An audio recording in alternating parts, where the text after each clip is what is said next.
The marionettes recognize their brother Pinocchio and greet him with loud cheers. But the director, Fire Eater, happens along and poor Pinocchio almost loses his life. Quick as a flash, Pinocchio disappeared into the marionette theater. And then something happened which almost caused a riot. The curtain was up, and the performance had started. Harlequin and Pulcinella were reciting on the stage, and, as usual, they were threatening each other with sticks and blows. The theater was full of people, enjoying the spectacle, and laughing till they cried at the antics of the two marionettes. The play continued for a few minutes, and then suddenly, without any warning, Harlequin stopped talking.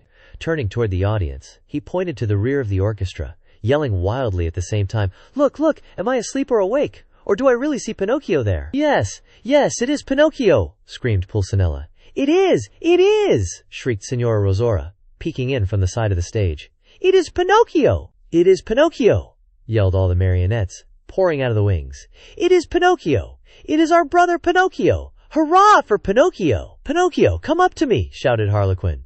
"Come to the arms of your wooden brothers!" At such a loving invitation, Pinocchio, with one leap from the back of the orchestra, found himself in the front rows. With another leap, he was on the orchestra leader's head. With a third, he landed on the stage. It is impossible to describe the shrieks of joy, the warm embraces, the knocks, and the friendly greetings with which that strange company of dramatic actors and actresses received Pinocchio. It was a heart-rending spectacle, but the audience, seeing that the play had stopped, became angry and began to yell, "The play! The play! We want the play!" The yelling was of no use, for the marionettes, instead of going on with their act, made twice as much racket as before, and, lifting up Pinocchio on their shoulders, carried him around the stage in triumph. At that very moment, the director came out of his room.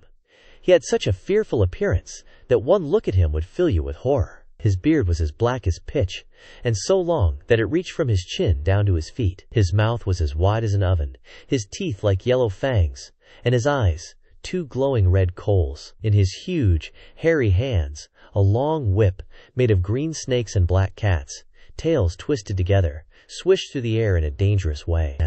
At the unexpected apparition, no one dared even to breathe.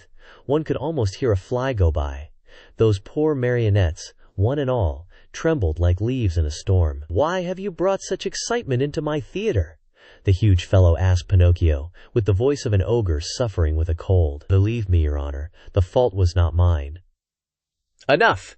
Be quiet! I'll take care of you later." As soon as the play was over, the director went to the kitchen, where a fine big lamb was slowly turning on the spit.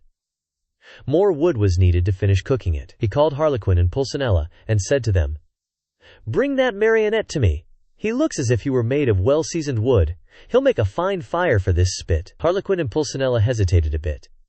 Then, frightened by a look from their master, they left the kitchen to obey him. A few minutes later they returned, carrying poor Pinocchio, who was wriggling and squirming like an eel and crying pitifully, "Father, save me! I don't want to die! I don't want to die!"